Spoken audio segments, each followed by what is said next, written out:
आपल्या सोबत आमदार संजय गायकवाड आहेत. सर, आज खानावळीतील म्हणजे कालचा प्रकार आहे, खानावळीतील एका कर्मचाऱ्याला तुम्ही मारहाण केली, नेमकं काय प्रकरण होतं? कर्मचाऱ्याने मॅनेजरला मारलं. नेमकं काय झालं होतं? आता मला जहरीलं जेवण त्यांनी दिलं, त्याच्यामुळे ती रिॲक्शन होती. नेमकं काय जेवायला मागवलं होतं? मी वरण भात पोळी. पण हे मारणं योग्य वाटलं आपल्याला? मला वाटतं माझे सगळे प्रयत्न संपले होते, हा शेवटचा प्रयत्न होता. पण सर, काय नेमकं जेवण आपण आणलंय का? आपण दाखवू शकता का काय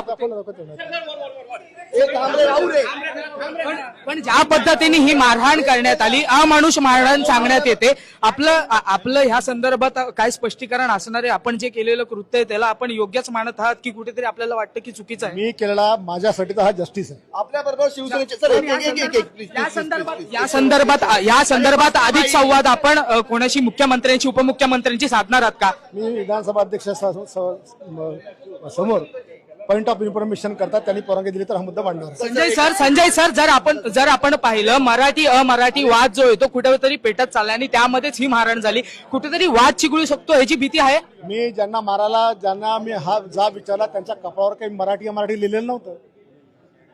हे चुकलेत, त्यांना उत्तर भेटलं. रोकठोक महाराष्ट्राला सबस्क्राईब करा आणि बेल आयकॉनवर क्लिक करायला विसरू नका.